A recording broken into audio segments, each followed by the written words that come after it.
벌써 30차 십자가와 성령 컨퍼런스입니다. 제가 제1차 때 저기 앉아 있었거든요. 이 자리는 아니었지만 한 수양관에 저 자리에 앉아서 꼬박꼬박 졸았던 기억이 지금도 납니다. 처음 못 모르고 왔다가 제 아내하고 둘이서 앉아있을 때 제가 워낙 졸고 있으니까 제 아내가 옆구리를 콕콕 찔러서 깨웠던 기억이 지금도 납니다. 그리고 벌써 여러 세월이 흘렀고 제가 강단에 설 때마다 이 컨퍼런스가 주는 이 고마움, 이 아름다운 고마움이 제게 절절합니다. 아무쪼록 여러분들에게 컨퍼런스에 대한 기억이 아름다운 추억으로 남기를 축복합니다. 이번 30차 십자가 컨퍼런스 주제는 위대한 구원입니다. 우리의 위대한 구원. 사실 단지 이 구원이란 이 말은 단순한 죄에서 사망에서 생명으로 옮겨오는 것, 이것보다 훨씬 더 위대한 단어의 의미를 갖고 있지요.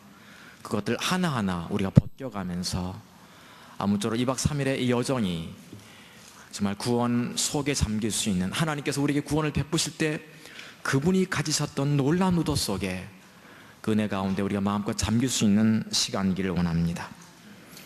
처음 제가 중학교 2학년 말 예수를 처음 영접하고 나서 교회를 다닐 때 참 제가 이해가 되지 않는 찬송가 하나 있었어요. 그때 불렀던 우리 목사님 자주 부르셨는데, 나 행한 것 죄뿐이니, 그 찬송 있잖아요. 우리 목사님이 참 그 찬송을 이렇게 더러더러 즐겨 부르셨습니다. 비교적 젊으신 분이었는데도 불구하고. 그래서 저는 중학교 때 그 찬송이 싫었어요. 우리가 뭐 행한 게 죄밖에 없나, 늘 그냥 구전진 목소리로 굴스푼 가략으로 나 행한 거 죄뿐이니 하면 내 속에서 많이 거부감이 생겼어요.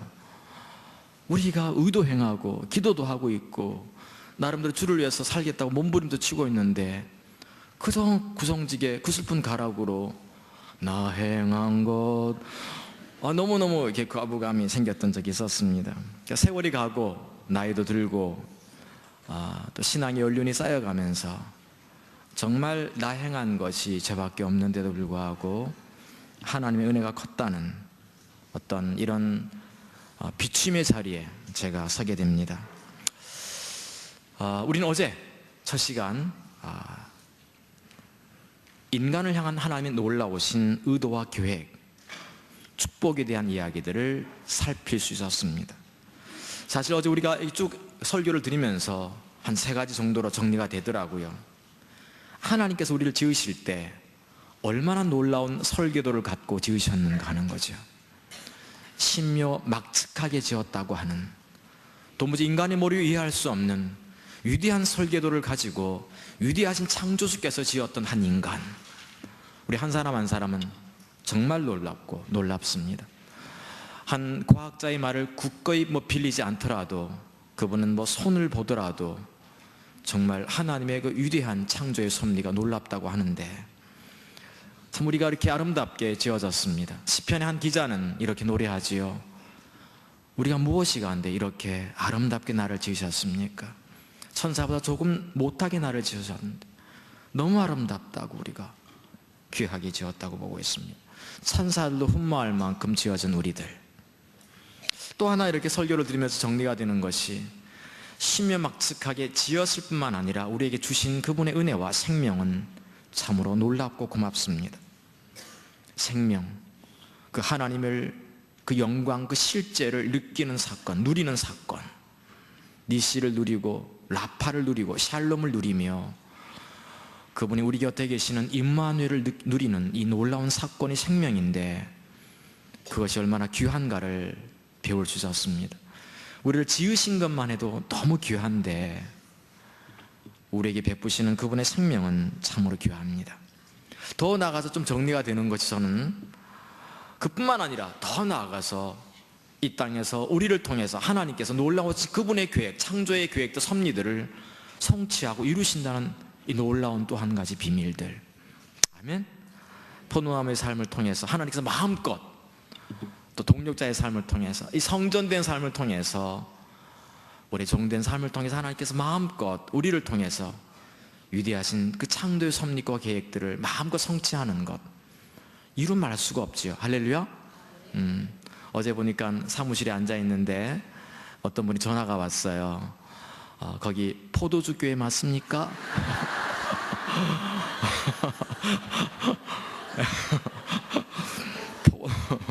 포도나무가 되었던 포도주가 되었던 하나님께서 그 사람이 오신 줄 믿습니다. 제대로 찾아오셨을 줄로 믿습니다. 그래서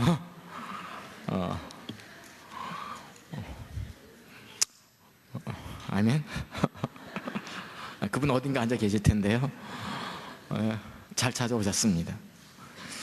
하나님께서 우리를 신명막측하게 지으실 뿐만 아니라 우리에게 베푸시는 생명 또한 너무 소중하고, 이런 은혜를 부으실 뿐만 아니라 이제 우리를 통해서 그분이 창조 때 세우셨던 그 놀라운 섭리와 계획들, 그 경륜들을 때에 따라서 마음껏 이루어 가심을 인하여 감사를 드립니다. 하나님께서는 최근에 이렇게 하나님 하시는 걸 보면서 제가 페이스북에 제 친구에게 이런 글을 썼어요. 하나님이 최근에 우리를 향해서 그분의 질투를 품고 일하심이 너무 아름답다. 특별히 하나님께서 군사역을 여시는 모습을 보면 더욱 그렇다. 문무대, 상무대, 부사관학교, 또 각 사단의 군종장병 집체교육들, 이런 등등 하나님께서 하시는 일들을 보면 너무 놀랍고 귀하다. 우리가 이 세대에 이런 하나님 놀라운 일하심을 담을 수 있는 그릇을 준비할 수만 있다면, 그리고 올바른 마음 자세를 갖고 우리가 거룩한 성품을 가지고 그분을 열정을 다해서 따라갈 수만 있다면 얼마나 좋겠는가. 제 친구에게 이렇게 글을 달았어요. 요즘 하나님께서는 우리에게 참 아름답게 일하시고 있고, 하나님께서 우리를 지으실 때 그분이 가지셨던 이 놀라운 계획과 의도들은 정말 한마디로 생명이라고 표현될 수밖에 없지만, 그러나 생명 안에 너무나 많은 의미들이 내포되어 있다는 사실이지요. 이치를 이루시는 것 같아요. 하나님께서는 예를 들면 하나님께 우리가 이렇게 기도한다 합시다. 하나님, 다음 세대 주세요. 그럼 하나님이 너 다음 세대 구했니? 구한 거 맞지? 몽땅 주시는 것 같아.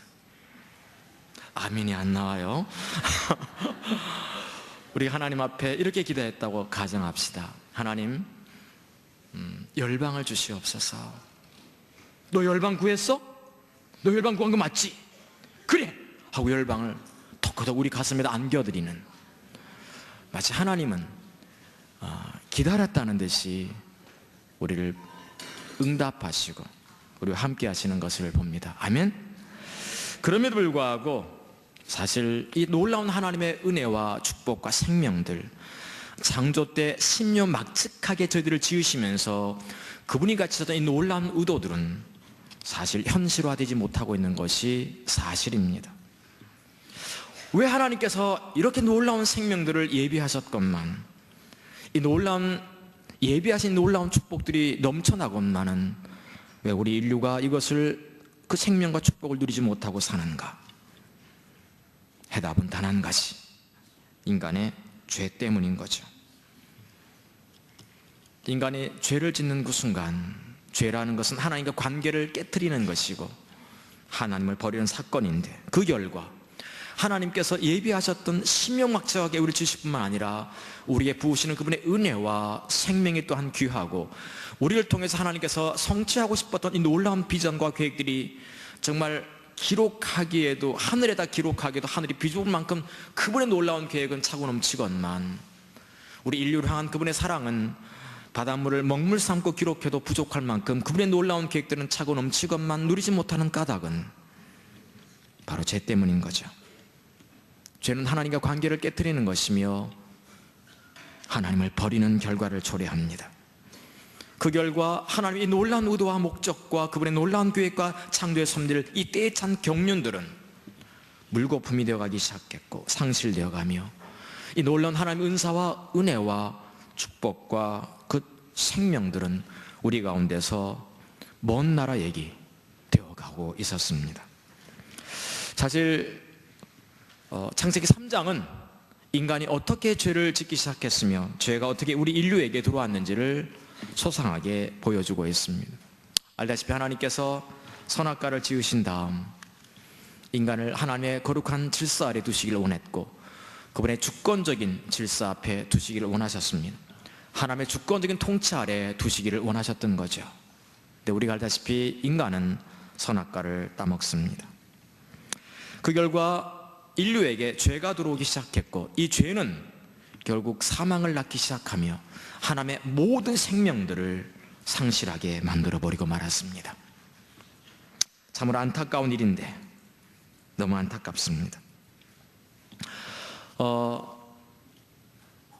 선악과를 따먹는 그 순간부터 인류에게 죄가 들어왔는데 인류에게 들어와 있는 이 죄, 그리고 인류가 그 결과로 계속 죄를 짓게 되었는데 죄가 유전되어 가기 시작했는데 우리의 DNA 세포 하나하나에 박혀있는 이 죄, 이 모든 특성과 성격들을 사실 좀 더 자세하게 이해하기 위해서 죄를 세 가지로 묶어서 세 범주로 이해하면 좋을 듯 싶습니다. 수만 가지 죄가 있고 수만 가지 죄의 특성이 있고 또한 장르가 있고 어떤 성격이 있겠지만 그것들을 좀 더 우리가 죄에 대한 이해를 돕기 위해서 우리가 세 가지 범주로 우리가 죄를 나누어서 이해하면 좋을 것 같습니다. 하나가 불법이며 하나가 하나님 중심이 아닌 자기 중심적인 삶이며 하나가 하나님 목적에서 벗어나는 것, 이 세 가지로 좀 말씀을 범주로 나누어서 생각해 보고 싶습니다. 사실 이 죄의 문제를 우리가 얼마나 잘 이해하는 것은 대단히 중요한 것 같습니다. 오늘 제가 이렇게 설교할 제목은 죄의 문제입니다. 하나님의 이 모든 이 놀라운 생명들이 예비되어 있건만은 사실 인류는 그것을 제대로 누리지 못하고 살고 있어요. 사실 우리 주변을 보더라도 그리 행복한 성도들이 많지 않습니다. 제가 신학교 다닐 때 제 1년 후배가 고약한 인사를 항상 했습니다. 신학교 다닐 때부터 행복하십니까? 행복하십니까? 신학교 캠퍼스에서 만나면 항상 행복하십니까? 이렇게 물어요. 그냥 굿모닝 하다든가 선배님 안녕하십니까 하면 될 것 같고 행복하십니까? 그것도 그냥 이렇게 다정하게 행복하십니까? 이렇게 묻는 게 아니고 행복하십니까? 도전적으로 항상 이렇게 인사를 했었어요. 그러니까 뜨끔한 거예요. 그래서 캠퍼스에서 그 친구 만나면 슬쩍 피해갔던 기억이 지금도 납니다. 그리고 세월이 흘러가지고 겉으로야 뭐 캠퍼스 때 행복하지, 우리 신학생이라 행복하고 목회할 사람이 행복하지, 말은 그렇게 하면서도 뜨끔뜨끔 영혼의 저 뒤통수에서는 영혼의 저 그림자가 뒷꼭지가 너 정말 행복하냐 항상 그렇게 좀 물었던 기억이 나요. 그리고 이제 졸업하고 나서 세월이 흘렀는데 한 번은 이렇게 신학교 졸업하고 나서 한 15년째쯤 되었을 때 세브란스 병원에 신방을 갔는데 제가 먼저 엘리베이터를 탔거든요. 근데 누가 헐레벌떡 타는 거예요, 다치기 전에. 근데 봤더니 바로 그 친구였어요. 15년 만에 만났던 후배. 사실 그때 행복하십니까? 이 상처가 아직도 치유되지 않았는데 엘리베이터 안에서 또 만난 거예요.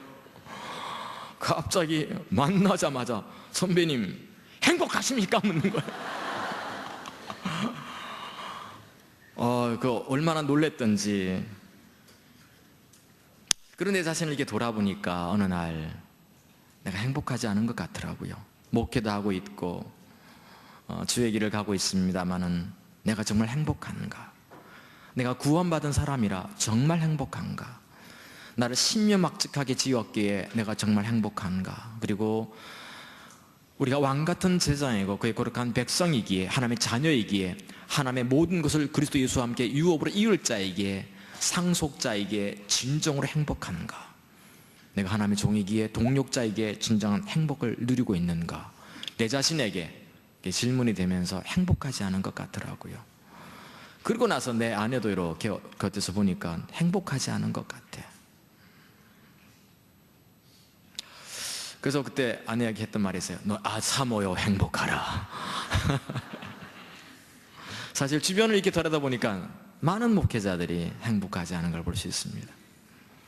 그래서 죄의 문제를 우리가 다루어야 됩니다. 이 죄의 문제가 해결되지 않으면, 이게 정확하게 선명하게 인식되지 않으면 사실 하나님께서 우리에게 주시고자 했던 이 모든 생명 누리지 못하고 살 수밖에 없습니다. 그래서 오늘 우리는 두 번째 시간에 죄의 문제를 건드리게 될 것입니다. 이 모든 수만 가지 죄가 있습니다만은 또 죄의 성격도 많겠고 다양하겠지요. 죄의 특성 역시 다양할 것입니다. 죄의 문제를 좀 선명하게 건드리기 위해서 우리는 죄의 범주를 세 가지로 좀 나누어서 이해하면 쉬울 듯 싶습니다. 불법의 측면으로 죄를 접근해 가는 거예요. 또 하나는 자기중심적인 삶의 측면에서 죄를 접근해 가는 것입니다. 또 하나가 하나님 목적에서 벗어난 삶의 측면에서 죄를 접근해 가기 원합니다. 첫 번째 접근이 불법입니다.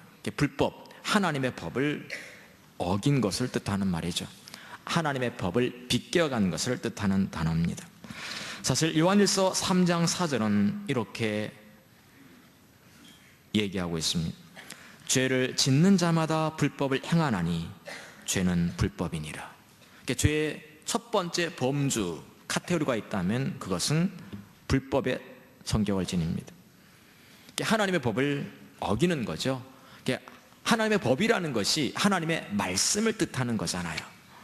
하나님의 말씀을 뜻하는 것이고, 하나님 말씀을 뜻한다는 그 말은 하나님 말씀에 담겨있는 그분의 의도와 우중, 그분의 기준, 그분의 의미를 우리가 어긴다는 의미를 담고 있습니다.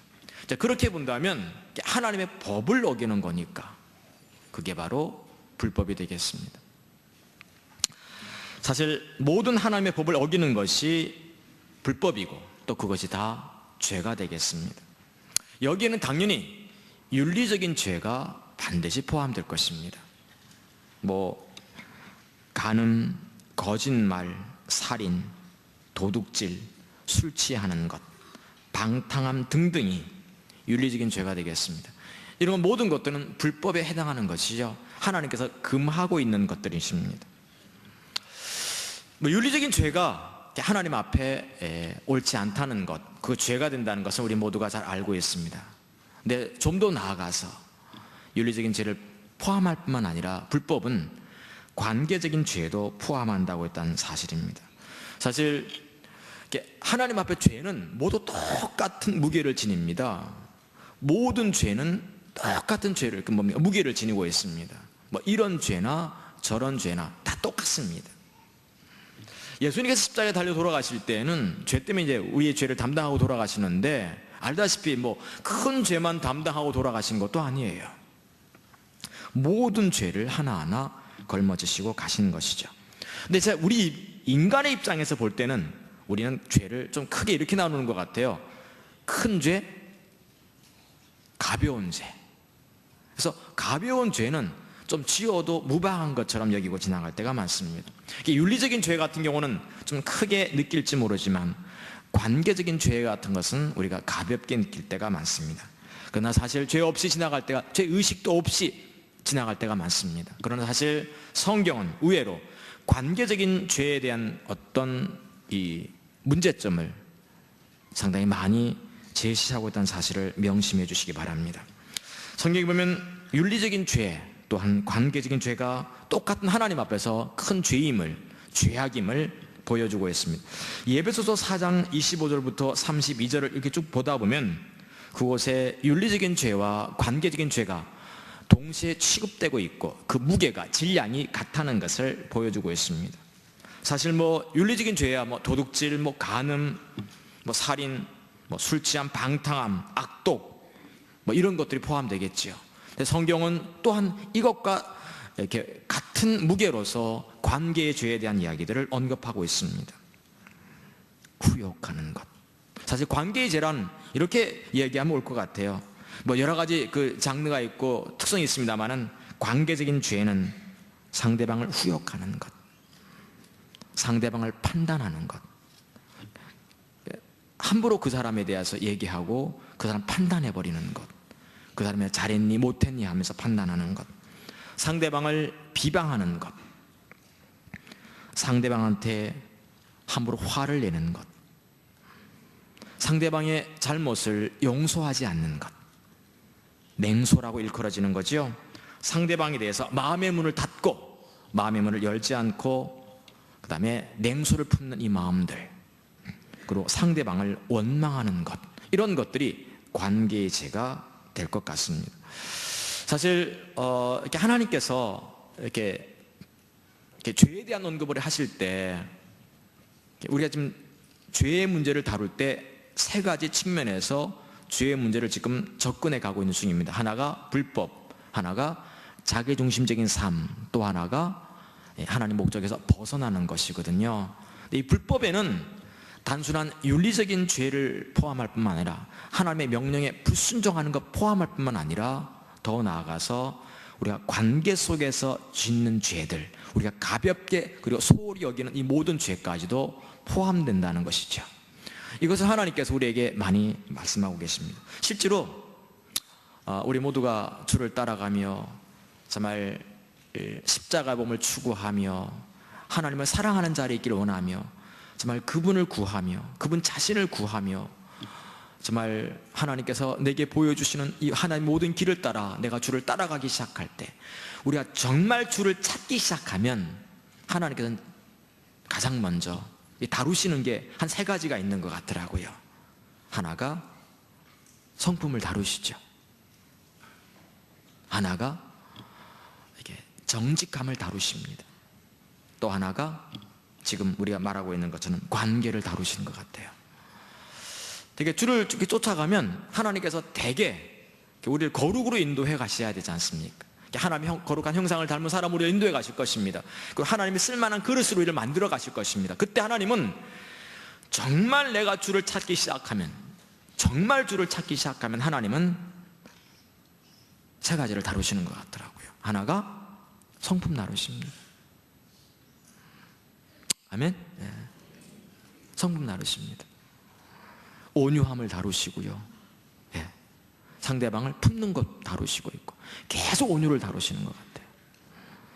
또 하나가 정직을 다루십니다. 내가 무슨 말을 할 때, 어떤 얘기를 할 때 그 말을 진실로 하는지 정직하게 하는지 그 부분을 다루시는 것 같습니다. 저 같은 경우는 좀 과장되게 말을 하는 이 뭡니까 그 버릇이 있어요. 전에 그 뭡니까 부산 앞바다에서 제가 고래를 봤어요. 거짓말 아니면 진짜로. 고래가 이렇게 두 마리가 이렇게 왔다 갔다 놀더라고요. 제가 바닷가에 있는데. 그런 장면, 그 부산 사람들도 못 보는 장면입니다. 그 고래가 제 눈앞에서 바로 배 사이로 이렇게 왔다 갔다 하더라고요. 근데 이제 사실은 이렇게 좀 멀리서 봤으니까 얼마나 크긴 정확하지 않는데, 제가 사람들한테 설명할 때는 어떻게 하겠습니까? 고래가 막 날아다니더라고. 막. 날아다니지 않았거든요. 그리고 돌이켜서 제가 사실은 지금 약간 과장되게 말을 했습니다라고 사과하기도 하고, 이렇게 언어에서 정직하지 못한 부분들을 하나님께서 보이시고 계시거든요. 그러니까 주를 정말 찾기 시작하면 하나님께서 우리 다루셔서 빚으셔서 정말 하나님의 거하실 거룩한 처소 만드시고 성전 만드시고 나를 또한 우리를 동력자 삼아서 하나님의 놀라운 일들을 하시기 위해서 반드시 빚으시는데, 그 첫 번째 빚으시는 게 되다 보니까 성품을 빚으시는 것 같아요. 제가 참 온유하지 못했고 상대방을 참 이렇게 품거나 이렇게 다듬는, 이게 담는 그릇이 되지는 못했는데 나를 빚으시더라고요. 예. 되게 여러분 결혼하고 나면 상대방을 담는 그릇으로 나를 빚으십니까? 안 빚으십니까? 예. 상대방을 처음에 고치시려고 하지요. 고치려고 하다 보면 어떻습니까? 발견한 진리가 있습니다. 상대방을 다 고치기도 전에 내가 죽는다는 사실을 비로소 이제 깨닫는 진리가 뭔가 하면 상대방을 담는 그릇이 되어가는 것이죠. 그러니까 성품을 빚으세요. 그러니까 대표적인 성품 하나가 온유잖아요. 또 하나가 정직을 빚으십니다. 진실을 빚으시는 거예요. 사람들 앞에 언어를 한마디 하더라도 정직하게 말할 수 있는, 사실대로 입각해서만 말할 수 있는, 함부로 추측하지 못하게 만드지, 함부로 판단하지 못하게 만드시는, 함부로 내 주관대로 말하지 않게 하시는, 바로 그것을 언급하게 하시죠. 또 하나가 바로 관계를 빚게 하십니다. 사실 우리가 하나님의 일을 할 때 참 중요한 것은 관계입니다. 그렇죠? 관계를 통해서 요즘 전도가 되지 않습니까? 사실 참 관계라는 게 너무 중요합니다. 어떤 분은 정말 이렇게 영어 사전에 나오는 그 단어 가운데서 가장 중요한 단어는 관계라고 하던데, 관계를 빚으십니다. 전 사실 성경을 쭉 읽다가 고린도후서 1장 12절에 다다르면 가슴이 뭉클할 때가 있었어요. 이게 사도 바울이 썼던 서신인데, 바울이 이렇게 쓰고 있어요. 내가 너희를 대할 때, 특별히 너희를 대할 때 거룩함과 진실함으로 함은, 내가 하나님 앞에 내 양심이 증거하는 바고, 내가 하나님 앞에서 자랑거리라고. 고린도 교인들을 대할 때 그가 거룩하고 진실하게 대했다고, 그것이 하나님 앞에 내 상급이라고, 내 자랑거리라고 얘기하고 있습니다. 알다시피 고린도 교회는 바울을 배척했던, 바울이 교회를 참 개척했던 교회인데도 불구하고 배척당했어요. 쫓겨난 거죠. 자기를 거절하고 배반하고 외면하고 자기의 주의를 박탈하고 수군거리고 후욕하고 원망하고 불평하며 바울을 내팽개쳤던 그 사람들을 대할 때 바울의 심경이 어떻겠어요? 얼마나 어려웠겠습니까? 사실 우리가 살다 보면 알겠습니다만은, 이 거절당하거나 배반당하거나 관계가 깨어졌을 때 그 아픔은 정말 이루 말할 수 없습니다. 맞습니까? 차라리 가난한 게 낫지, 깨어진 관계는 못 삽니다. 차라리 학고방에 사는 게 낫지. 정말 고린도 같은 집에 살면서도 깨어진 관계 속에 사는 것은요, 지옥만큼 못하거든요. 바울 많이 힘들었을 거예요. 그때도 그들을 대할 때 그에게 자랑거리가 하나 있었어요. 그것은 내가 당신들을 대할 때 거룩하고 진실하게 대했다고. 이 거룩하다는 말이 뭐겠어요? 구별된 삶으로 대했다는 거 아니겠습니까? 다시 말해서 내 속에 당신들을 향하신 하나님의 긍휼의 마음, 즉 당신들을 사랑하시고 있고 당신들을 향하신 놀라운 계획들이 이루어지길 바라는 그 아버지의 마음이 내가 여전히 그대로 잔재해 있어서, 가득 차 있어서 나도 그 마음 갖고 여러분들을 대했었다고, 조금도 섭섭한 마음 갖고 있지 않았다고. 사실 우리는 어떻습니까? 한국 사회 같은 경우는 사촌이 땅만 사도 겉으로는 축복하고 잘 됐다고 잔치 벌이고 있지만 속으로 돌아올 때 어떻습니까? 쓰라린 가슴. 맞습니까? 굉장히 달라요. 다른 교회가 잘 되면 겉으로는 다 축복하고 있는데 또 돌아오면 많이 힘들어하고 밥맛이 엎드러지는, 바로 진실로 거룩하게 되었던 것이 바울이잖아요. 자기를 쫓아냈던. 맞습니까? 왠지 일본을 좀 미워하는 사람들, 일본이 뭔가 지진 났다고 그러면 안 됐다고 하면서도 왠지 좀 시원한 것 같은, 참 우리 한국 사람 속에는요, 이게 관계의 죄가 너무 많아요. 하나님께 그거 다루시거든요. 근데 거룩하게 되었다고 말하고 있어요. 여러분들을 향하신, 여러분들을 하나님의 자녀 삼기 원하시는 그 아버지의 마음 그대로 갖고, 당신을 향하신 하나님의 놀라운 계획을 갖고 계신 그 주님의 마음을 내가 그대로 갖고 대했었다고, 그리고 진실하게 대했다고 해야 합니다. 겉으로야 염려하고 걱정하는 것 같지만 속으로는 꿍하니 잘 되나 보자, 뭐 이런 마음 갖고 대하지 않았다는 거죠. 바울이 그것이 하나님 앞에 자기 자랑이라고 말을 하고 있어요. 사실 오늘 우리들에게 너무 흔한 죄악이 있다면 후욕일 것입니다. 직장생활 하면서 이렇게 직장에 이 옛날에는 그 상사들이 부하 직원한테 커피 좀 타와, 커피 빼와 이렇게 하는데 요즘은 그렇게 않다고 하네요. 왜냐하면 카푸치노 때문이랍니다. 카푸치노 해가지고 요즘 직장 상사한테 그렇게 갖다 준대. 그래가지고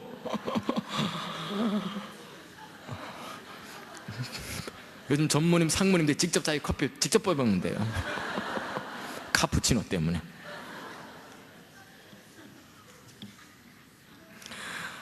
그래서 이 욕하고 직장 상사를 욕하는 걸로 안주 삼는 사회, 함부로 상대방을 판단하는 거. 그 사람 그래서 그랬나 봐. 함부로 비방하는 것들. 그래서 비방하는 것은 너무 쉽게 우리가 볼 수 있지 않습니까? 함부로 비방하는 것들, 화를 내는 거. 우리 약간 화를 내는 것은 마치 미덕인 것처럼 보이는, 화를 내는 것을 정당화시키는 우리 사회들, 이 땅에 관계의 죄가 얼마나 많은지 모르겠습니다. 특히 용서하지 않는 거. 우리 여자분들은요, 너무 이렇게 추억의 분노의 앨범을 간직하지 말게 축복합니다. 부부끼리 싸움할 때마다 앨범 꺼내내가지고 1페이지 10년 전 당신 우리 집에 100만 원 돕자고 그럴 때 거절했었지. 막 화를 내가지고 2페이지 5년 전 그때 내가 옷 10만 원짜리 샀다고 그것 때문에 구박당했던 사실. 3페이지 그때 외식하자고 그랬다가 거절당했던 일들, 그거 앨범에 다 기록하고 추억 속에 잘 간직했다가 막 퍼부어된 다음에 다시 그걸 고의 간직해서 다시 나빌레라 하고 다시 품속에 간직해버리고 말은, 가슴 속에 쌓여있는 이 앨범 전집들 지워지지도 않아요. 빛도 바래지도 않아. 차라리 그냥 책으로 쓰여있는 이 앨범은 그 사진이 빛이라도 발해가지만 그 낡아지지도 않는 앨범들 끄집어내면 더 새로워져. 반복 복습 학습하면서 그거요 관계의 죄거든요. 이게 우리에게 너무 쉽게 많아요. 이것이 심각한 것은요, 하나님의 유업과 생명을 누리지 못하게 만든다는 사실을 아십니까? 그분이 우리를 신묘막측하게 지으시고 그 놀라운 생명을 누리게 만드신 놀라운 계획들을 한꺼번에 무산시킨다는 사실을 아십니까? 상대방을 함부로 원망하는 것. 그러다 보니까 이제 좀 머리가 자라면 냉소가 생겨요.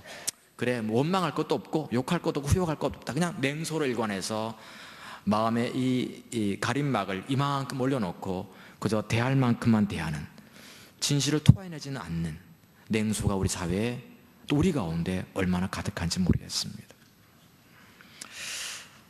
하나님께서 이렇게 다루시고 있어요. 반드시 이걸 다루십니다. 아멘. 그래서 이 불법의 문제는 참 심각한 부분이에요. 단순한 윤리적인 죄 뛰어넘어서 불법의 문제가 얼마나 심각한지 모르겠습니다. 하나님께서 저들 이렇게 다루실 때 보면 이거 다루시는 것 같아요. 제가 이렇게 가는 곳마다 꼭 제 그 조교들이 계셨어요. 항상 계셨는데 그 대표적인 조교가 당연히 물론 제 아내겠습니다만은 이제 지금은 조교가 아니라 동력자입니다. 할렐루야. 가끔 또 조교가 되려고 할 때가 있습니다만은 지금은 좋은 조교입니다.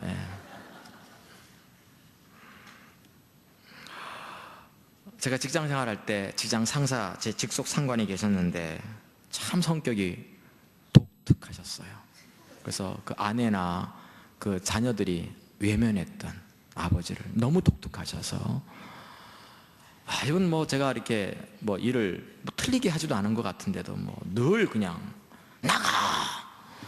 그건 귀신한테 나가라고 해야 되는 얘기인데 그만둬! 그때 30대 초반에 직장생활 하면서 무척 힘들었어요. 정말 그만두고 싶을 때가 많았는데 지나고 나니까 저를 훈련시키던 조교였어요. 그분을 마음껏 품는 자리에 나를 두셨던, 제가 이제 목회하기 위해서 직장을 그만둘 때 그분이 그러시더라고요. 진지한 언어로 제게 말씀하시기를, 왜 그만두려고 하냐고, 목회보다 이게 더 낫지 않겠냐고. 그때 딱 나올 때 그 뿌듯함. 그리고 그분 때문에 내 가슴이 넓어지고 있는 관계, 성품, 또 정직하게 대했던 이런 부분들 하시더라고요. 그리고 목회하면서 지금부터 한 11년 전쯤에 저희 교회가 많이 어려움을 겪었을 때, 여러분들이 교회를 떠날 때 한 분이 계셨어요. 어떤 때는 말도 안 되는 이야기를 막 이렇게 하시고 있고, 나중에 신천지로 가셨는데 돌아오기를 바랄 뿐입니다. 그분 이렇게 보면 전 막 말도 안 되는 얘기할 때 나도 화가 나서 막 대들고 싶을 때가 많았어요. 근데 이렇게 대들려고 하면 하나님께서 보여주신 것은 그분 뒤에 주께서 계신 것 같더라고요. 주의 모습 보였다는 것은 아니고 하나님이 마치 이 상황을 허락하신 것 같은, 나를 빚기 위해서. 그래서 그분을 진심으로 품고 안을 수 있는, 훗날 이제 이렇게 길거리에서 만났는데 한두 번 만났어요. 만났더니 이렇게 글썽거리시기도 하고 눈물이, 그리고 꼭 껴안기도 하시고. 우리가 이렇게 하나님께서 우리 이렇게 빚어서 가십니다. 불법의 문제, 죄의 문제를 다루시는 거죠. 불법이라는 죄의 문제를 다루시고 계십니다. 사실 이것은 너무 중요한 부분입니다. 하나님이 조금 여기서 더 멈추기를 원하시는 것 같은데, 사실 요셉 같은 경우도 관계를 잘 못했던 사람인데 결국 하나님께서 계속 빚으시면서 나중에 형들을 품지 않습니까? 아멘? 원망이 사라질 때까지. 사실 이사야 같은 경우도 참 정결한 삶을 살았던 사람 같아요. 거룩한 삶을 살았던 것 같아요. 그럼에도 불구하고 이사야서 6장에 보니까 성전에서 기도할 때 주의 거룩한 영광이 비춰올 때 그 앞에서 두 가지 죄를 고백하고 있죠. 내가 입술이 부정했다고, 그리고 입술이 부정한 사람들 중에 거했다고 말을 하고 있습니다. 이걸 보면 하나님께서 관계의 죄를 다루셨던 걸 볼 수 있습니다. 우리가 이런 부분들이 다뤄지길 축복합니다. 자, 근데 관건이 있어요. 분명히 하나님께서는 뭐라고 그럴까, 성경에다가 이 불법, 이 죄인 것을 분명히 설명해 놓으셨어요. 관계의 죄가 죄라는 거, 불법이라는 거, 윤리적인 죄가 불법이라는 거, 하나님의 명령을 불순종하는 이 모든 것들이 불법이라는 것을 선명하게 사실 계시해 놓고 계십니다. 기록해 놓았어요. 문제는 그걸 보는 사람들이 잘 모른다는 사실입니다. 여기서 우리가 한 가지 이렇게 알 수 있는 것은 뭔가 하면, 성경에 기록되어져 있는 이 하나님의 놀라운 이 법들을, 불법에 대한 이야기들을 우리가 알아야만 죄가 무엇인가를 알 수 있다는 사실입니다. 성경을 공부할 필요가 있어요. 성경을 모르는 만큼 사실 우리는 하나님의 법을 모를 수 있기 때문에, 성경에 나온 하나님의 길을 모르는 만큼 우리가 하나님의 법을 모를 수 있기 때문에 죄가 비춰오지 않습니다. 이것은 참 심각하게 중요합니다. 사실 우리나라에 수만 가지 법이 있습니다. 어떤 때는 그 법을 모르면 내가 죄를 짓고 나서도 그 법을 모르기 때문에 내가 죄를 지은 줄을 모를 수 있어요. 그렇지 않습니까? 각 나라마다 법이 있는데 이것이 하나님 나라도 마찬가지죠. 내가 하나님 법을 알아야만 이게 죄인 것을 알게 되는 것입니다. 성경에 기록되어 있는 하나님의 길, 그분의 말씀, 그분의 의도, 그분이 불법이라고 규정하신 것들에 대한 이해를 내가 공부하고 알아갈 때 내가 지금 짓고 있는 것이 죄인 것을 알게 되는 거죠. 제 후배가 있었는데 아주 오래전, 한 20년 전쯤에 싱가포르에 선교사로 갔습니다. 근데 싱가포르는 이 교통법규라든가 이런 경범죄가 굉장히 가중처벌되어지고 엄격합니다. 뭐 가르침 한번 뱉으면 지금 제가 듣기로 한 30만 원 정도 벌금을 이렇게 뱉었는데 그게 발각되어서 직결 심판 넘어가면 한 30만 원 정도 벌금을 지금 묻는 걸로 알고 있습니다. 그리고 무조건 교통순교한테는 대들면 이렇게 대항하면 안 되는, 저항하면 안 되는 것이 그날 엄격한 법규입니다. 말레이시아에는 지금도 이렇게 어떤 잘못을 하면 태장을 때린다고 그러지요. 태장에서 엉덩이를 까고 이렇게 뱉어뜨리는. 근데 한 대 이렇게 때리면 문제는 내장이 파열된다고 그러네요. 제가 얼마 전에 이렇게 들었습니다. 말레이시아 살고 있는 교포한테 들었는데 지금도 태장, 그 나라마다 법이 있어요. 그래서 제 후배가 싱가포르에 가서 잘 몰랐죠. 우리 20년 전만 해도 한국에서 그냥 가르침 뱉는 거 그거 애사롭게 여겼는데 이 친구가 이렇게 한번 운전하고 가다가 좀 법규를 어겼나 봐요. 교통수명한테 걸렸는데 내려가지고 딱지를 떼려고 하니까 보통 우리 한국 사람은 어떻게 합니까? 잘못 없다고 나 이렇게 과속 안 했다고 그래 했거든요. 그랬다가 추방당했어요. 목회 못하고.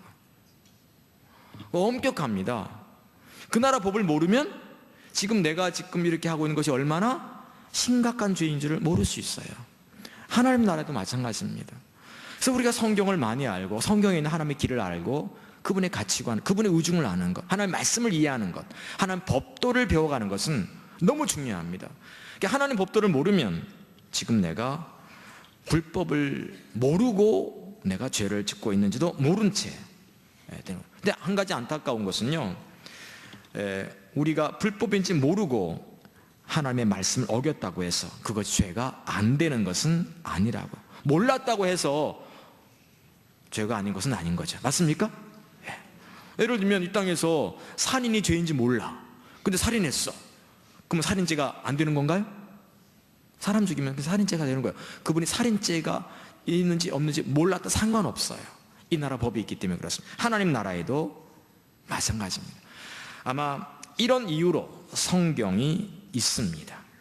로마서 7장 7절에 보시면 율법으로 말미암지 않고는 내가 죄를 알지 못하였으니 곧 율법이 탐내지 말라 하지 아니하였다면 내가 탐심을 알지 못하였으리라.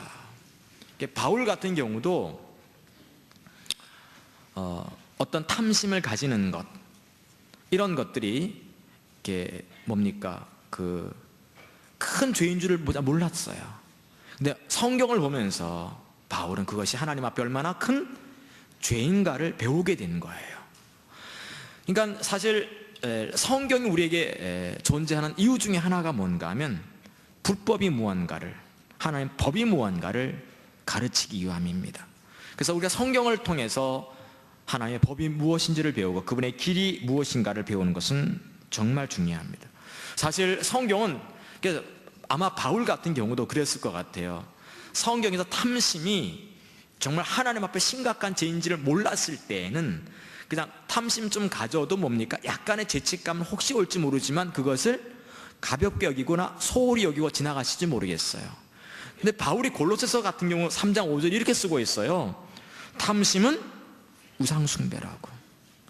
이걸 보면 어느 날 바울에게 탐심이라는 죄가 성경을 보다가 강력하게 와닿은 걸 볼 수 있습니다. 맞습니까? 탐심은 우상숭배구나. 이 탐심 가운데 여러 가지가 있습니다만 하나가 뭐겠어요? 불필요할 정도로 맛있는 걸 찾으러 다니고, 불필요할 정도로 내 눈을 즐겁게 만드는 것들을 찾으러 다니는 거, 그것도 포함되지 않겠어요?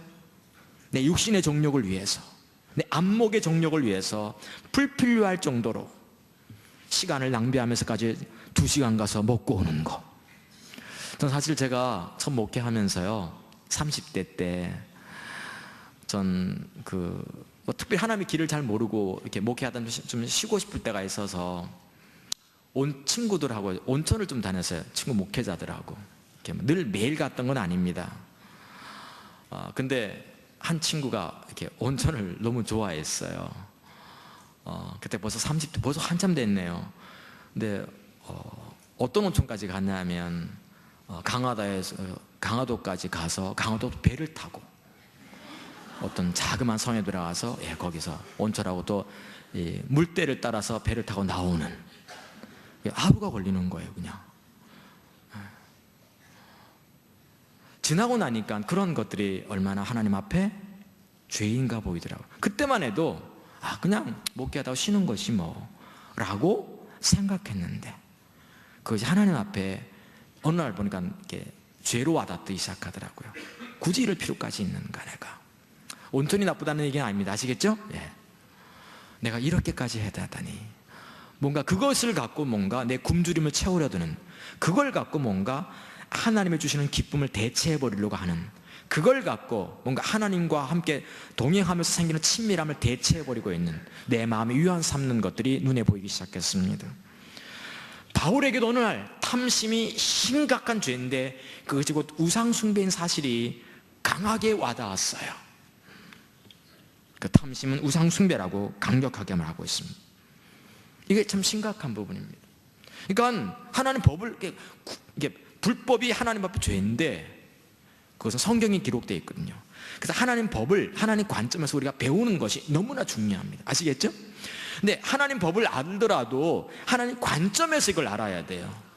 참 중요한 거 그런 것 같더라고요. 그러니까 성경에 나온 이 모든 단어들은 사전적으로 접근해 갈 수가 있고, 하나는 그 시대의 팽배한 가치관으로 접근해 갈 수 있고, 또 하나는 하나님 관점에서 그 단어를 접근해 가야 됩니다. 예를 들면 살인이라는 죄가 있다 합시다. 단어가 있다 합시다. 사전적으로 접근해 갈 때 어떻게 접근해 갈 수 있어요? 살인은 남의 목숨을 임의로 끊는 거잖아요. 그게 사전식 접근이죠. 또 그 시대의 팽배한 가치관으로 접근하는 게 뭡니까? 살인하지 말라, 이런 명령이, 계명이 있다고 한다면 그 시대의 팽배한 가치관은 뭔가 하면 남의 목숨을 임의로 끊는 가치관일 겁니다. 근데 예수님께서 마태복음 5장에서 말씀하실 때 바리새인들에게 말씀하신 것이 이렇습니다. 너희가 옛사람에게 들은 바 살인치 말라는 명령을 너희가 들었으나 나는 너에게 이르노니 하면서 하나님 법을 가르치십니다. 하나님 관점에서 바라보는 법이지요. 형제 보고 미워하는 자마다 살인한 자니라. 하나님께서 성경에다 살인하지 말라라는 명령을 쓰실 때, 기록할 때, 그분이 기록해 놓으신 하나님의 법도 의중은, 그분의 기준은 형제 보고 미워도 하지 말라는 거죠. 시기하지도 말라, 분내지도 말고 질투하지도 말라, 원망하지도 말라는 거예요. 근데 바리새인들은 성경을 보면서도 하나님 법을 제대로 알지 못했어요. 부분적으로는 봤어요. 사전적 의미에서의 법은 알았어요. 그래서 남의 목숨을 임의로 끊지 않았던 살인죄는 자기들이 짓지 않았기 때문에 자기들은 살인하지 않았다라고 굳게 믿고 있었습니다. 그런데 하나님께서는 말씀하시기를 이렇게 말씀하신 거예요. 네가 형제 미워했지 않니? 시기하지 않았지 않니? 그에게 원망스럽고 그에게 아프고 하고 상처를 주는 말을 하지 않았니? 그게 살인죄라고. 간음이란 죄가 있다고 합시다. 간음이 뭡니까? 남의 부인을 내가 임의로 취하는 거 아니겠습니까? 이게 사전식 접근인데 그 시대 팽배한 가치관의 접근이지만 예수께서 이렇게 말씀하십니다. 옛사람에게 들은 바 너희가 간음치 말라는 명령을 들었으나 나는 너에게 이르노니 여자를 보고 음욕을 품는 자마다 간음한 것이라고 말하고 있습니다. 조금이라도 여자를 보고 내 마음속에 다른 마음을 품으면 그것이 간음이라고 주께서 서슴지 않고 말씀하신 거예요. 이걸 보면 하나님 법을 하나님 관점에서 우리가 알고 있어야만 그게 죄악인 것이 우리에게 비춰온다는 사실입니다. 바리새인들이 언제 성경을 읽지 않았겠습니까? 유태인들이 어떻게 성경을 읽지 않았겠습니까? 그럼에도 불구하고 그들은 그것이 죄인 줄을 몰랐어요. 관건이 있어요. 불법이 분명히 죄악이에요. 분명히 죄 맞습니다. 문제는 뭔가 하면 하나님 관점, 하나님 법도예요. 하나님 관점에서 알게 되고 비춰오는 하나님 법입니다. 이것이 있어야만 내가 죄인 것이 보이기 시작합니다. 아멘. 예. 저는 사실 한 10여 년 전쯤에 이것을 한 10년, 11년 전 이걸 하나님께서 비추신 적이 있었어요. 제가 이렇게 어디 모임에 갔는데 어느 교회가 개척되어 가지고 참 하나님께서 이렇게 잘 부흥시키고 있고 사람들 붙이시고 있고 참 잘 자라나고 있다고 어떤 모임에서 제가 이제 얘기를 들은 거예요. 그래서 그 교회가 참 귀하다 이렇게 얘기 들었어요. 그래서 모두가 축복해주고 참 잘됐다 우리 목회자들 모여가지고 그랬거든요. 근데 그날 한 5시나 6시쯤 이렇게 돌아오는데 이상하게 점심때 먹은 것이 소화가 안 되는 거예요. 분명히 어떤 교회가 이제 개척되어서 참 하나님께서 잘 자라나게 하고 있고 잃어버린 영혼도 참 붙이시고 있고 참 잘 되고 있다고. 그럼 우리 모두 축복해야 됩니까? 안 해야 됩니까? 당연히 해야 되죠. 축복하고. 나도 그렇게 했어요. 난 진심으로 그렇게 한 줄 알았어요. 근데 이제 돌아오는데 이상하게 그날따라 소화가 되지 않아요. 집에 와서 점력밥도 먹는 둥 마는 둥 했어요.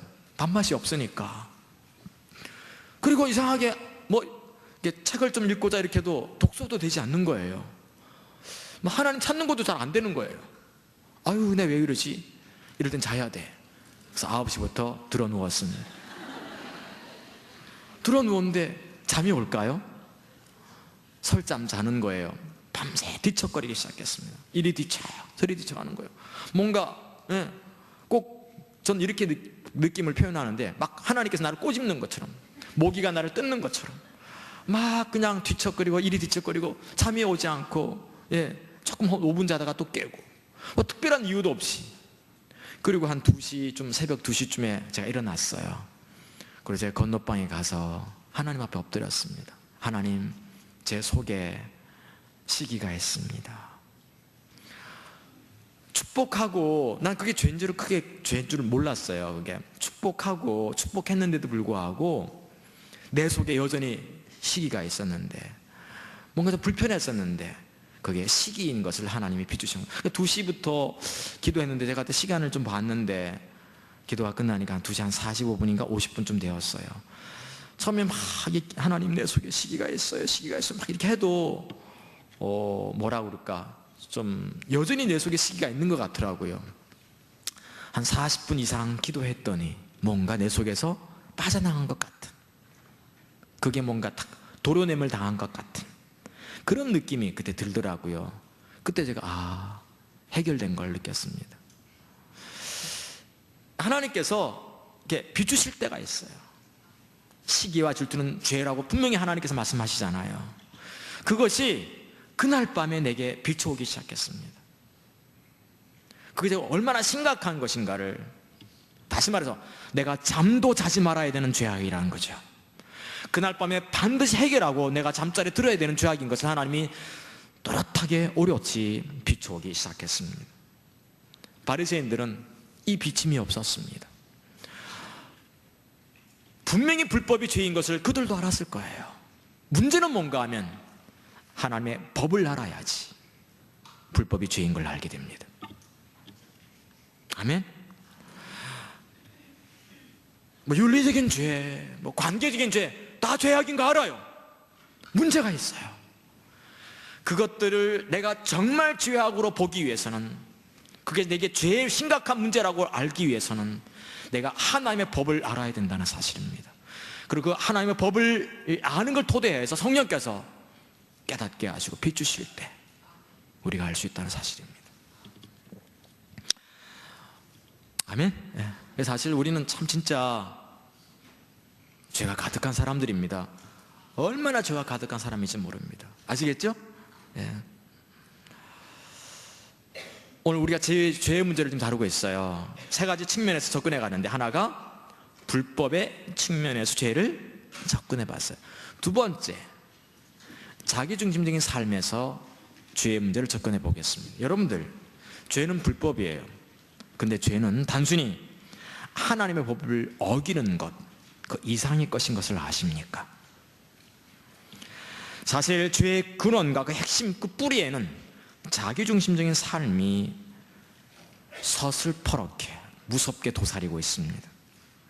사실 결국 하나님의 법을 어겨서 불법으로 치닫는 것, 그 속에는 자기중심적인 삶이 뿌리하고 있다는 사실을 기억하십시오.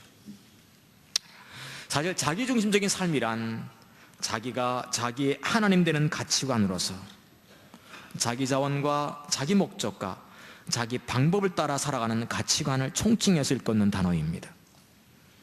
자신이 하나님 되는 가치관인데 자기 자원, 자기 목적,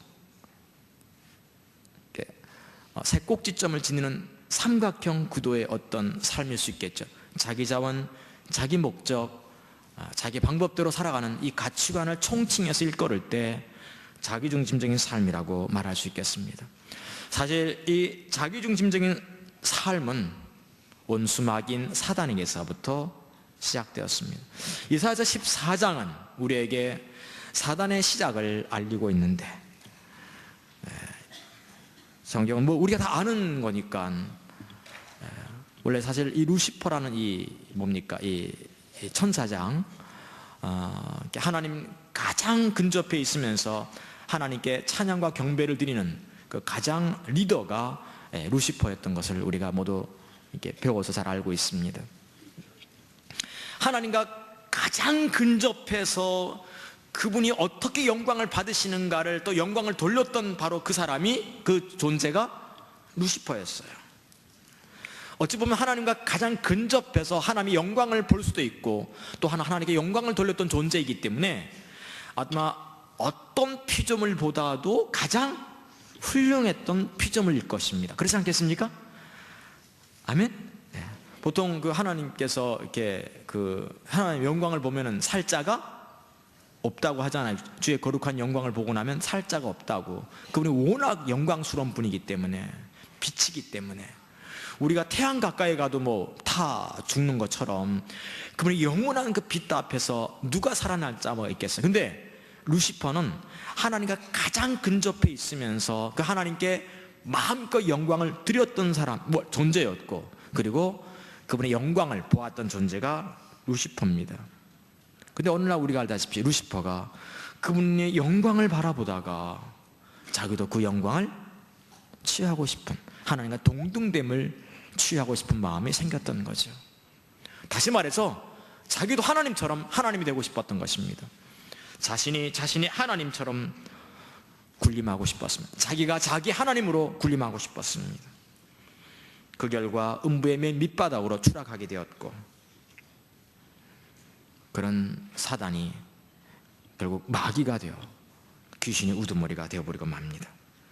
하나님의 주권적인 통치를 떠나서 자기가 자기 하나님 되는 것, 여기에 자기중심적인 삶의 핵심이 자리하고 있습니다. 마찬가지로 오늘 많은 사람들이 하나님의 주권적인 통치의 이 모든 것을 떠나서, 질서를 떠나서 자기가 자기 하나님이 되는 결과를 선택한 그 결과, 하나님이 주시는 모든 은혜와 생명과 복을 누리지 못하는 그 영광과 찬란함을 잃어버린 채 살아가는 사람들이 얼마나 많은지요. 그렇죠? 결국 죄라는 것은 하나님 중심에서 자기 중심으로 이렇게 전환하는 뭡니까? 특징을 지니고 있다는 사실을 기억하십시오. 사실 저는 이 아담과 하와가 참 이게 안타까운데, 죄는 자기 중심이에요. 결국은 그 뿌리에 자기 중심이 있습니다. 창세기 3장을 보시면 결국 아담과 하와가 선악과를 따먹었던 이 근본적인데 뭐가 있습니까? 뭐가 자리하고 있었습니까? 자기도 하나님처럼 되고 싶었던 거죠. 즉 자기중심적인 삶이 먼저 자리하기 시작합니다. 자기중심적인 이 삶이 결국은 우리 인간으로 하여금 모든 죄 가운데로 이끄신 것을 볼 수 있습니다. 여러분들 보세요. 참 이런 것 같더라고요. 창조주가 있고 피조물이 있어요. 근데 진정한 우리가 피조물인데, 이런 피조물이 진짜 행복한 존재입니다. 피조물이라는 것이. 우리 인간 가운데서 누가 제일 행복할까요? 우리 인간 가운데서 예를 들면 뭐 0세, 1세, 2세, 3세에서 뭐 요즘 100세 시대입니다만은 누가 제일 행복해요?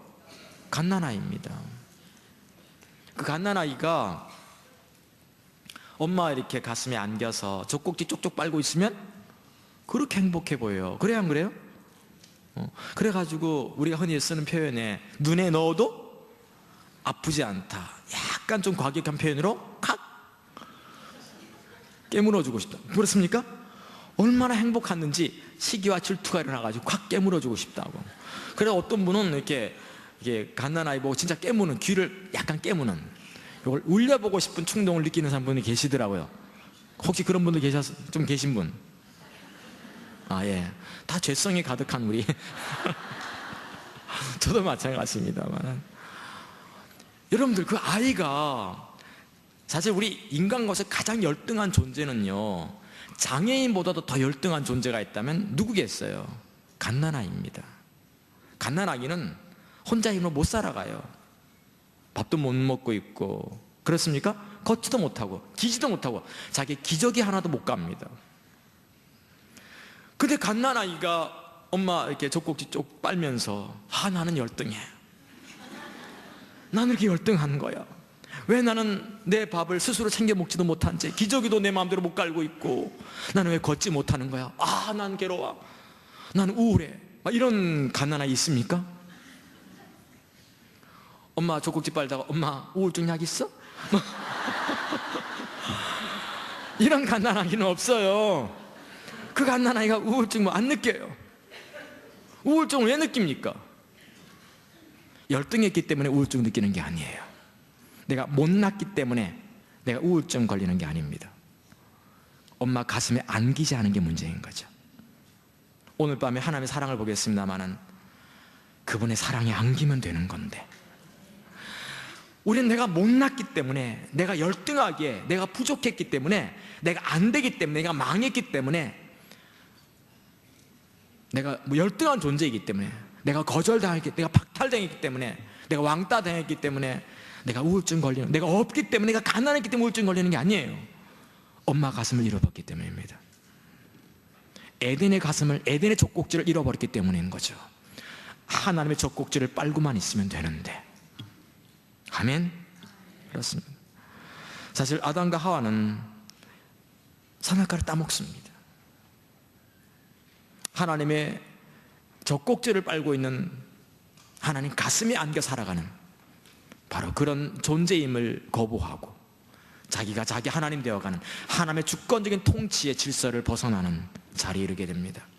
결국 하나님처럼 되고 싶어서, 하나님과 동등됨을 취하고 싶어서 결국 선악과를 따먹게 되는데, 그것이 무슨 말입니까? 선악과라는 것은 하나님의 주권적인 통치를 상징하는 열매 아니겠습니까? 나무 아니겠습니까?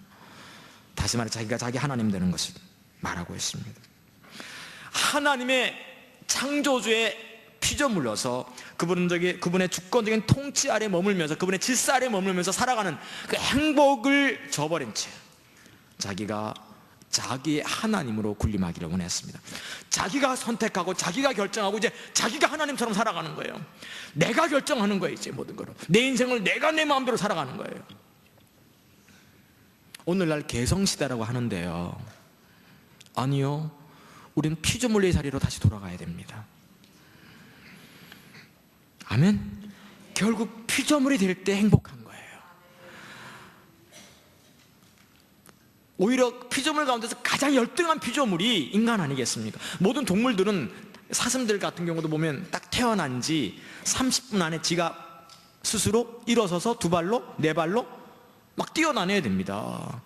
근데 우리 인간은 겨우 뭡니까? 돌 지나도 못 걷는 아이들이 많아요. 겨우 기어다니고 2살 때 걸어 다니기도 하고. 가장 열등한 존재인 인간, 가장 행복한 존재임을 아십니까?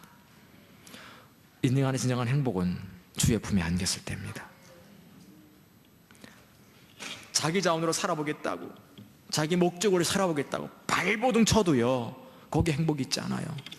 자기 방법 동원해서 막 살아가 봐도 거기에 진정한 행복은 있지 않습니다. 이와 같이 타락, 곧 죄의 핵심은 자기 중심적인 삶입니다. 그래서 이사야서 53장 6절에 이렇게 말하고 있습니다. 인류의 타락을 단 한마디로 요약하면서 하는 말이, 모든 사람이 다 그렇 행하여 각기 제 길로 갔다. 자기 중심적인 삶으로 돌아갔다, 이 말이죠.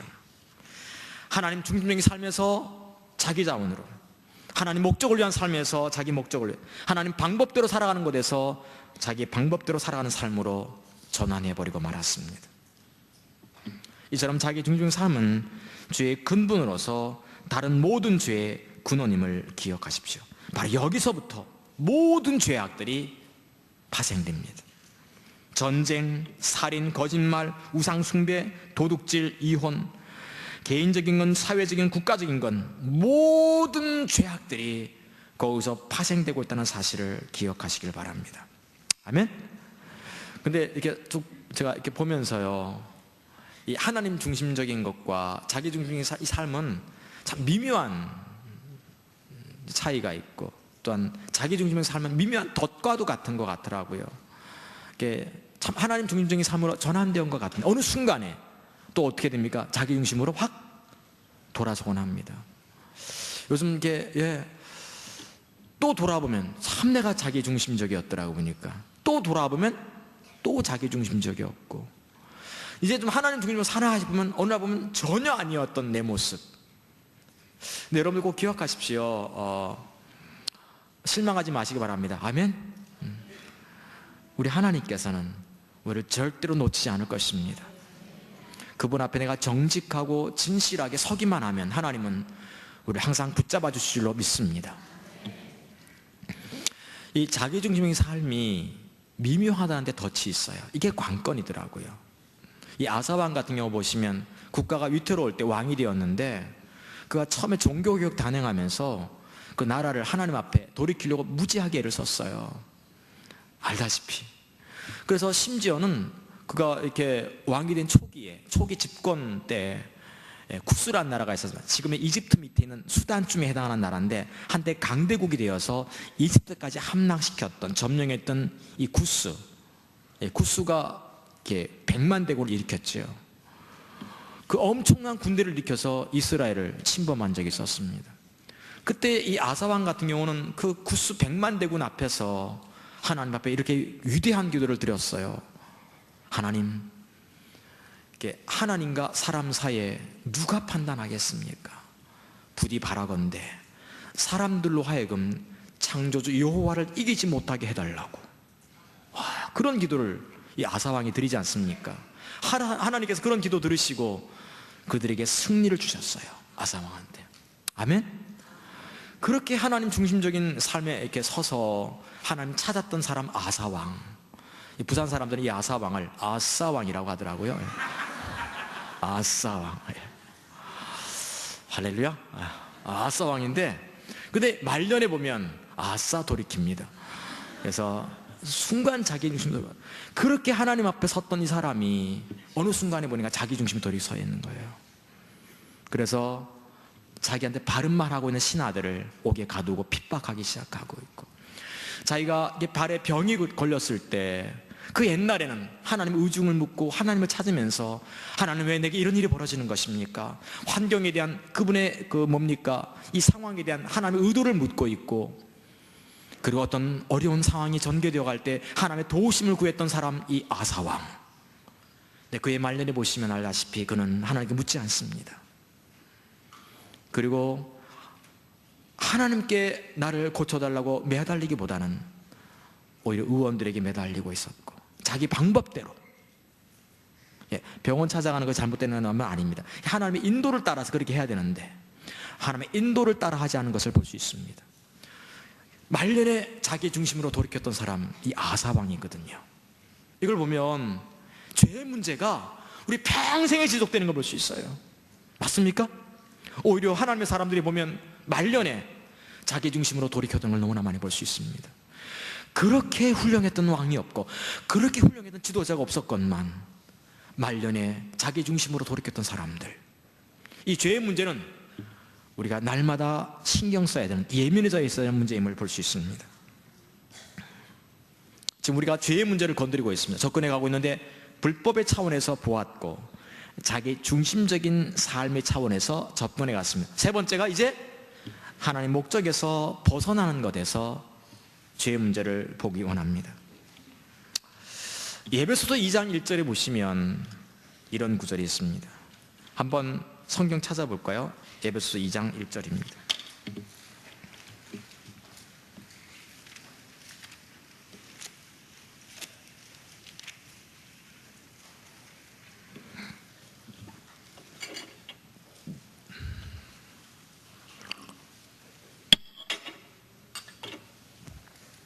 같이 한번 읽겠습니다. 시작. 너의 허물과 죄로 죽었던 너희를 살리셨도다. 여기 죄와 허물을 같이 동반해서 사용하고 있습니다. 다시 말해서 죄의 성격 가운데 하나가 허물인 걸 보여주고 있는 것입니다. 이 허물이라는 이 말에 대해서 페트로 주석의 저자는 이렇게 말하고 있습니다. 허물은 문자적으로 바른 길에서 떨어지다라는 의미로 부주의하여 진리에서 떠나는 것이나 잘못된 경향성을 가리키며, 죄는 문자적으로 관역에서 벗어난다는 의미로 하나님께서 제시하신 생의 목표, 정확히 맞추지 못한 모든 행위를 가리킨다고 말하고 있습니다.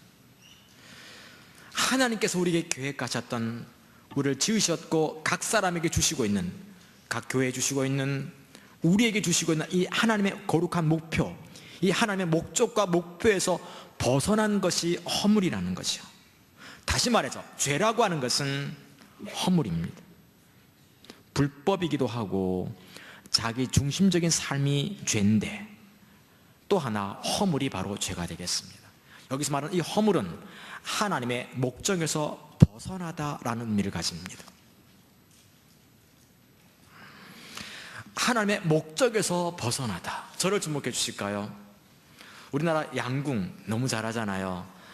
가끔 이게 양궁, 지난번 올림픽, 이번에 아시안 게임은 제가 보지 못했습니다만은 지난번 올림픽 그때 양궁 보면 한 발 한 발이 정말 얼마나 소중한가를 이렇게 알 수 있겠더라고요. 그죠? 정말 피나는 훈련 많이 하잖아요, 양궁 선수들이. 심지어는 야구장에서도 그 수많은 그 함성 소리 들으면서도 이렇게 쏘는 훈련도 하기도 하고, 그렇죠? 네. 근데 그렇게 비싼 돈 들여서 국가에서 지원하여서 후원해서 양궁 선수를 키웠는데 정작 시합장에 나가서 저 관역을 향해서 쏘지 않고 갑자기 먼 하늘을 향해서 쏴버렸다. 난리가 날 거예요. 그걸 허물이라고 하는 겁니다. 하나님께서 우리를 지으실 때 신념막측하게 지으시고 은혜를 붓고 계시고 생명을 붓고 계시며 우리를 동력자의 삶으로 초청하시는 이 모든 배경에는 하나님께서 우리 한 사람 한 사람을 향해서 가오신 목표와 목적을 이루시기 원하시는 하나님의 거룩한 목적이 계시다는 사실입니다. 근데 그 목적을 깨닫지도 못한 채 살아가는 것, 그것에서 빗겨나서 살아가는 것이 바로 죄악인 걸 아십니까? 그게 죄악입니다. 내가 아무리 땅에서 충성되게 살고 착하게 살고 별걸 다 해서도 나를 이 땅에 보내신 하나님 그분의 목적에서 벗어나 있다 한다면 그것이 죄인 것입니다.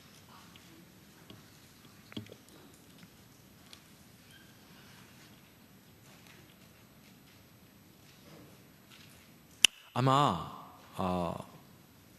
노아 시대 때 하나님께서 인류를 물로 심판하시고 그 다음에 노아 때 그 하나님을 경외한 한 인간을 택하여 인류를 존속시키는 것이 그 당시 하나님께서 세우신 주의 뜻과 목적이었어요. 그리고 그 뜻과 목적을 성취하시기 위해서 이제 노아를 보시고 세우는 것은 계획은 방주를 짓는 거였습니다. 자, 근데 노아가 예를 들어서 방주 안 짓고 이 하나님의 목적을 잃어버린 채 맨날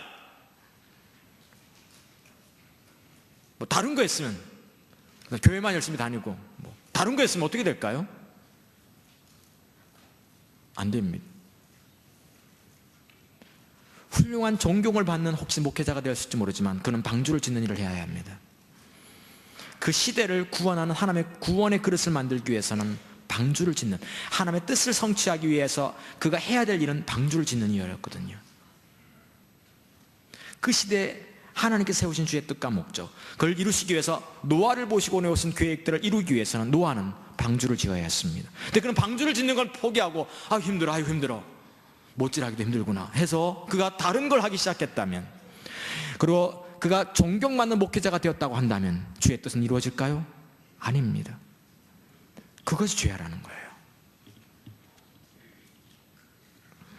인간이 나름대로 노력하고 나름대로 자신의 목표를 이루기 위해서 열심히 수고하고 나름대로 성실하고 착하게 삶을 살았다 할지라도 하나님께서 그를 보시고 의도하시고 세우신 놀라운 계획들, 목표를 향해서 예비하신 삶을 향해서 그가 목적을 정하고 나아가지 못했다고 한다면 하나님 앞에서는 죄입니다.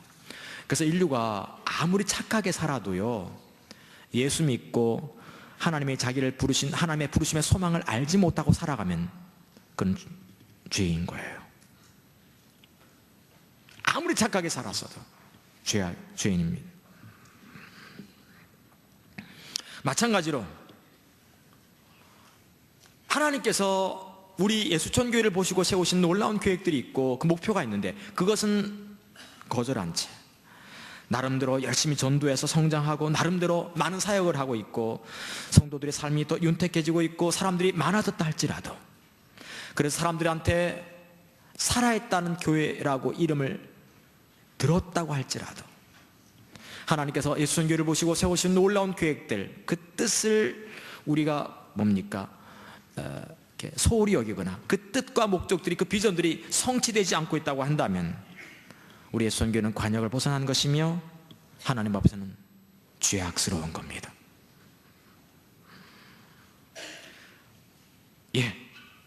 우리를 보시고 세워놓으신 하나님 놀라운 계획과 목적과 목표, 그것을 벗어난 그 어떤 것도 죄악인 걸 기억하셔야 됩니다. 바리새인들이 언제 성경 보지 않았나요? 언제 그들이 기도하지 않았나요? 언제 그들이 전도하지 않았나요? 그들한테 충성스럽게 살지 않았나요? 정말 충성스럽게 살았고 전도하고 성경을 가르쳤고 성경을 연구했고 순교하라면 순교의 자리까지 나아갔던 사람들, 바리새인들. 근데 우리 예수님께서는 그들을 향해서 항상 그들이 죄인이라고 지적하셨습니다. 너희들의 죄악의 늪에서 벗어나지 못하고 지적하십니다. 그들 한 사람 한 사람을 보시고 세우신 놀라운 계획과 목적과 목표를 벗어나고 있기 때문인 것입니다. 그래서 에베소서 1장에서 바울은 에베소 교회를 위해서 기도할 때 이런 기도를 합니다. 우리 주 예수 그리스도의 하나님 영광의 아버지여, 지혜와 계시의 성령을 너에게 주사 하나님을 알게 하시고 너희 마음 눈을 밝히사 하나님의 부르심의 소망을 알게 하시며, 왜 하나님이 나를 불렀는지, 나를 이 땅에 태어나게 하시고 살아가게 하시는 그분의 목적과 목표가 어디 있는지를 알게 하시는 사건들, 그것이 우리 가운데 너무나 중요하다는 사실입니다. 아멘? 예. 신명기는 참 근데 그런 것 같아요. 자, 그러면 어떻게 하면 이 하나님의 부르심의 소망, 하나님의 목적을 알 수 있을까요? 어떻게 하면 하나님의 목적을 놓치지 않고 볼 수 있으며 따라갈 수 있을까요? 당연히 하나님과 친밀한 교제입니다. 하나님과 친밀하게 동행하는 삶이 되겠죠. 자, 그럼 다시 질문합니다. 그럼 어떻게 하면 하나님과 친밀하게 동행하면서 그분의 뜻과 목적을 다 이해하고 선명하게 보면서 따라갈 수 있을까? 신명기 30장은 소상하게 우리에게 답변을 제공하고 있습니다. 그것에 보면 이렇게 말하고 있습니다. 너희들 앞에 생명과 복과 저주와 사망을 두었다. 세 가지 해. 하나는 여호와를 사랑하라. 두 번째는 그 모든 길로 행이다오. 세 번째, 하나님의 명령과 규례와 법도 그 법을 말씀을 지키라고 말씀하고 있습니다. 하나님과 친밀한 교제의 삶 속에 동행하다가 하나님의 의도와 뜻과 목적을 보고 거기에 삶을 온전히 드릴 수 있는 바로 이것, 그래서 하나님의 거룩한 생명과 복을 누릴 수 있는 방법을 소상하게 신명기 30장은 제공하면서 세 가지를 요약하여 이야기하고 있습니다. 하나님 사랑하라는 거죠. 다시 말해 전전주로 사랑하라는 거예요. 전전주로 하나님 사랑한다는 말이 무슨 말입니까? 하나님을 내 인생의 유일한 모든 것 삼는다는 거죠. 다시 말해서 하나님만이 유일한 힘이에요. 하나님만이 유일한 내 삶의 기쁨이요, 하나님은 내 유일한 삶의 목표요, 하나님만이 내 유일한 삶의 반석됨이요, 내 하나님께서 내 삶의 유일한 모든 것 되어간 이것이 사랑이라고 소개하고 있습니다. 돈도 힘이고 하나님도 힘인 그 자리가 아닌, 돈이 아무리 많아도, 형제가 아무리 많아도, 내 자식들이 아무리 많아도, 다윗 같은 경우 그러지 않았습니까? 땅이 아무리 넓어도, 자식도 많고 군사력이 아무리 뛰어났어도 이 다윗은 말하고 있어요. 하나님 당신만이 나의 힘이라고. 이게 사랑이거든요. 아멘? 하나님 사랑해야 돼요. 사실 우리가 주변을 돌아보면 하나님을 이렇게 사랑하는 사람 흔치 않습니다. 돈도 힘이요, 하나님도 힘인 사람은 많아요. 돈도 기쁨이요, 하나님도 기쁨이란 사람 많습니다. 성도 숫자가 힘이요, 교회 규모가 힘이요, 하나님도 힘이라는 목회자는 많습니다. 그러나 그런 것 상관없이 그분만이 나의 힘이라는, 그렇게 하나님을 사랑하는 사람은 흔치 않다는 사실을 아십니까? 그렇게 사랑하면 하나님의 길을 보여주실 것입니다. 하나님의 의도를 보여주시고 그분의 의중을 보여주실 것입니다. 그분의 기준을 보여주실 것입니다. 그런 다음 하나님께서 성경에 말씀해 놓으신 이 법도를 따라 행하는 것, 순종하는 것, 이것이 바로 하나님과의 친밀한 교제로 해서 필수인 것.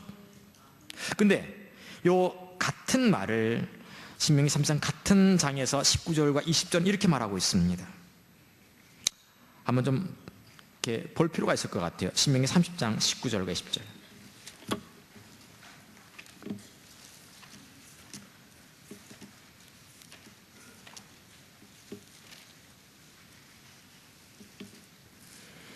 내가 오늘날 천지를 불러서 너에게 증거를 삼노라. 내가 생명과 사망과 복과 저주를 네 앞에 두었다.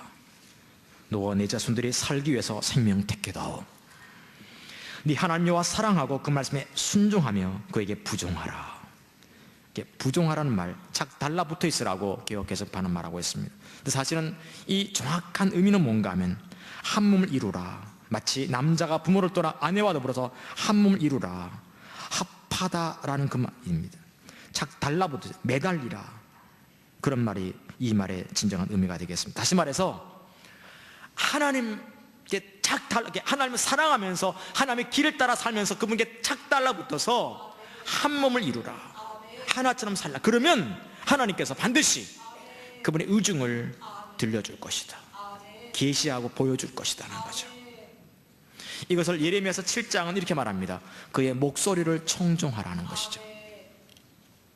성경을 통해서 하나님의 음성을 듣는 것을 가리키고 있습니다. 성경에 기록해 놓으신 하나님의 놀라우신 이 놀라운 하나님의 계시들, 비밀들, 이 말씀들을 가지고 이걸 토대하여, 이 가치관을 토대하여 하나님께서 내 가는 걸음걸음을 인도하시는 것입니다. 하나님의 인도를 받으라는 거죠. 전 믿어요. 여호와의 말씀은 내 발의 등이라고.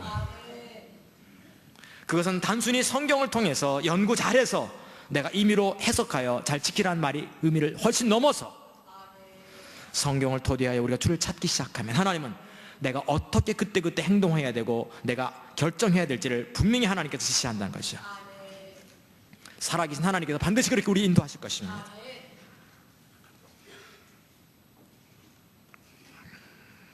예레미야서 7장 23절에 이렇게 말합니다. 너희는 내 목소리를 들으라고.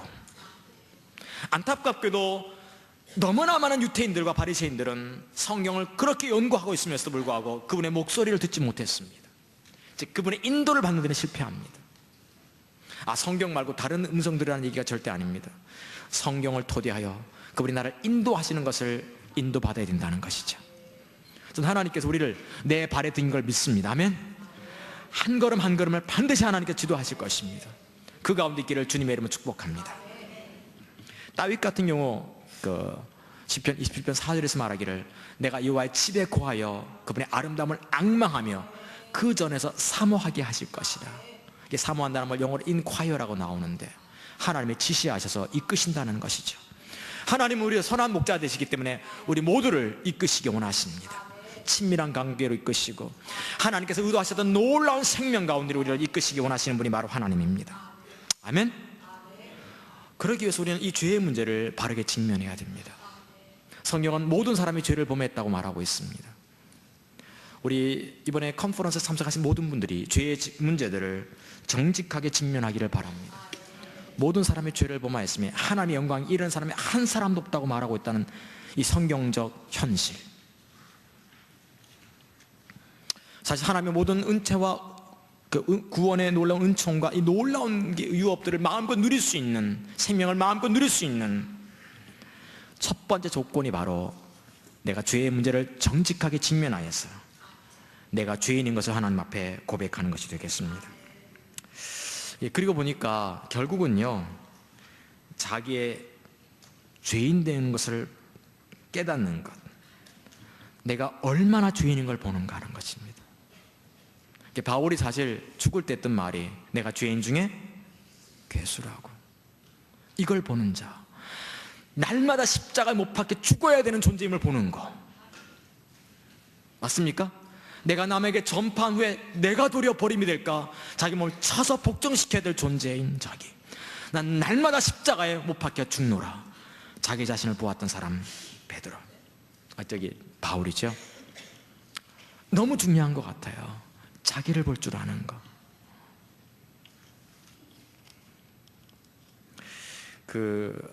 이사야서 66장에 보시면 이런 말씀이 있어요. 이사야서를 끝내시면서 이렇게 말합니다. 내가 누구를 성전 삼고 거하며 내가 누구에게 나의 거처를 삼고 거하겠는가, 내가 누구를 세우겠는가, 내가 누구를 권면하겠는가 얘기하시면서 무릇 심령이 가난하며 통회하며 내 말을 인하여 떠는 사람이라고 합니다. 그 심령이 가난하다는 게 무슨 말입니까? 마태복음 5장에 나오는 6장 7장에 나오는 산상순, 예수께서 3년 동안 이곳저곳 했던 설교들을 엑기스만 모았는데 하나님 나라 백성들의 삶의 관점에서 모았어요. 거기서 모으면서 제일 첫 번째 언급했던 부분이 뭡니까? 심령이 가난한 자는 복이 있나니. 심령이 가난한 게 뭐죠? 그런 사람을 세우겠다는 거죠. 그런 사람이 하나님의 의도하신 이 모든 생명을 누리게 하시겠다는 거예요. 그를 내가 동료사 삼고 포도나무의 삶을 맺히게 하겠다는 거죠. 가난한 마음이 뭡니까? 내 속에 어떤 선한 것도 없는 걸 알고, 내 속에는 하나님을 기쁘시게 할 만한 어떤 능력도 없는 걸 처절하게 알았기에 그분의 은혜에만 의존해요. 살약으로 몸부림치고 자기를 찢는 이 상한 심령을 가리킬 때 이것을 우리는 심령이 가난하다고 말할 수 있습니다. 자기의 죄성을 보지 못하는, 자기의 죄의 문제를 보지 못하는 사람들은요, 하나님의 은혜와 용서와 긍휼을 사실 필요로 하지 않을 뿐더러 경험하지도 못하게 됩니다.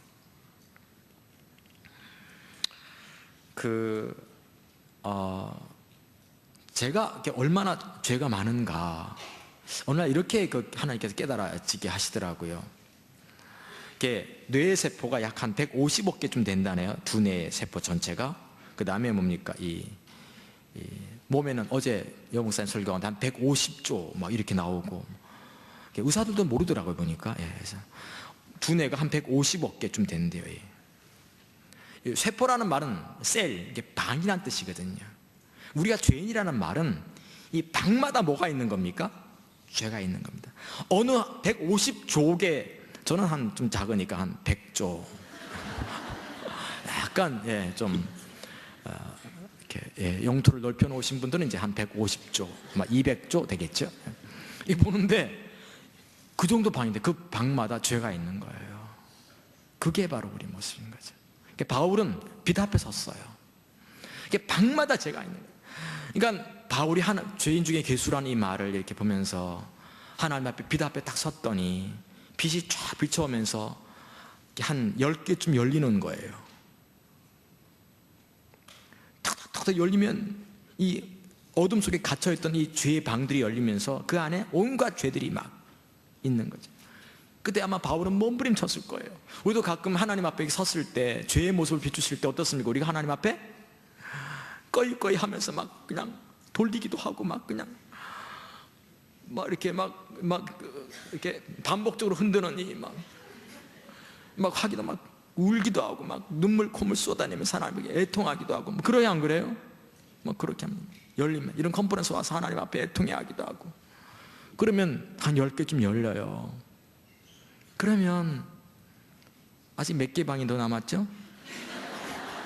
149조 9999억 9999만 9990개가 남았어요.